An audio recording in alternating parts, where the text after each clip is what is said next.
Hi, I'm Michael Sanderson from the St. Mary's Business Development Center, and I'm going to talk to you about the last part of putting your business idea together, the financials. You've looked at the product, you've looked at the marketing, you've come up with this great idea. What's left? Figuring out how you make money from that idea. So, for the purpose of my talk, we're going to look at what your business is right now. It's a cup business. You've decided on that and you're selling cups. You're going to sell cups in groups of 3 for $100 each. Now, the first mistake that small business owners make is not understanding the difference between revenue and profit. A really important concept to grasp your head around. So, how does that work? Well, let's say we're going to sell our cups. We're going to sell all 6 cups, put them over here for $200. Most small business owners get so excited. They show that money, they're like, wow, I made $200, everything is fantastic. Well, what they need to remember is that that's only revenue.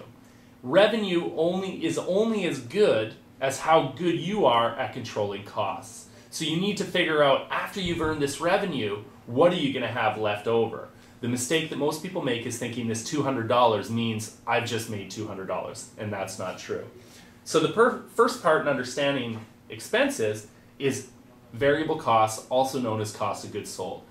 And essentially what that means is what it takes to put the product or service into your hands. How much does that cost? So let's go back to the cup example. The 6 cups, we've sold them. We have $200. But the big problem here is we don't have any more cups. In order to continue selling that product or service, we need to buy more cups. So let's just say we bring 6 cups back into the equation. And those 6 cups cost us $100. This $100 is the variable cost or the cost of goods sold of those cups. Because in order to bring back the 6 cups, it costs us $100. So go back to our original sale, all we have left is $100. Not as exciting as it once was. So after you take out the variable costs, you then have the remaining amount of money to pay off everything else. These are known as the operating expenses. These are the expenses that don't change regardless of how much money you make in business. And that's a big thing to remember. So as an example, rent is a huge operating expense. Whether you sell 6 cups or 1 cup, you have to pay your rent.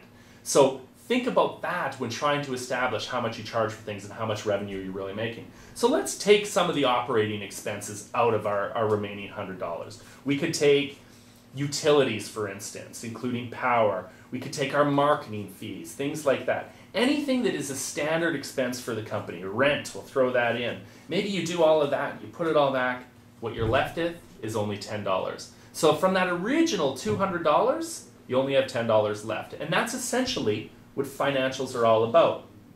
So let's bring all that money back and point out a really important aspect. Cash is king. Cash is everything in business.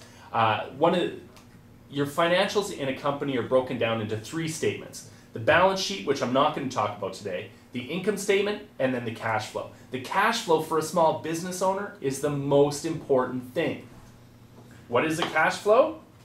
It's simply a statement of money coming in and money going out. And why is that so important? Because you as a small business owner need to make sure that no matter what happens, you always have cash on hand. Let's go back to our original scenario.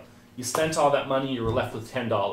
Well, what happens if your employee all of a sudden walked in today and said, by the way, boss, it's payday, you owe me $20. All you have left is $20. As soon as you run out of cash, you can't do anything else. If you wanted to buy another cup, you can't. You can't do anything until you make more revenues to influx that cash. So it's so important to continue to track that cash. And that's why you'll go to places like banks to get loans to make sure you always have cash on hand. Very important concept to understand. So taking that information from the cash flow and the money in and money out, you build what's the other most important statement for a small business, the income statement. Here's my sample of an income statement. So let's go back to your original business idea, the cups. We started off the cups, we sell them, let's get rid of the cups on the side, we have $200. You record that at the top of your income statement, that's your revenue, or sales you can call it, or whatever is the word that makes it most familiar to you. And remember, all of this stuff you can just write it down on a piece of paper if you have to. You can do it on the computer if you're good at computers. But the important thing is just writing it down. Write down that you made $200. After that $200, you say, okay, what was that cost of goods sold? And remember what I said about the cost of goods sold. How much did it cost to buy those 6 cups? In our original scenario, it was $100, so let's stick with that. We'll go and we'll use it in 20s. There's $100 gone from that $200. And then you've written that down. What you're left with is called the gross profit. And as I explained before, that's the money you have remaining to deal with the operating expenses. So in our scenario, let's go through the operating expenses one at a time to give you an example of what things you'd have to pay out. So rent is $25. So let's find $25 out of our pile. There we go. We'll pay the rent. That's gone. Then we've got power at $10.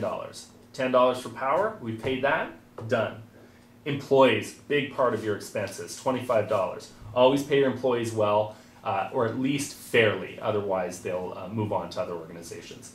$25 gone. Telephone. Telephone's an important thing as well. You're going to need a phone to make those sales calls. Get business going. Another $10. What's last? Marketing. Marketing that Leah was talking about. Advertising, all that kind of stuff. For this scenario, it's going to cost us $5. It may cost a lot more than that in your own business, though. What's left? At the bottom, you take your gross profit, which was the $100 after you paid off the cups. You minus all of this, which was $75. You should be left with $25. That's your net income. Understanding your net income and your cash flow are the 2 most important things about financials in business. If you can understand these, you will do amazingly well in business moving forward. The balance sheet, the other things that go along with that are going to come, and there's lots of resources that are online to help you with that. Now I'm going to turn it over to Simon and JP, who are going to close this video segment. I look forward to hearing about all of the great business endeavors that you've started.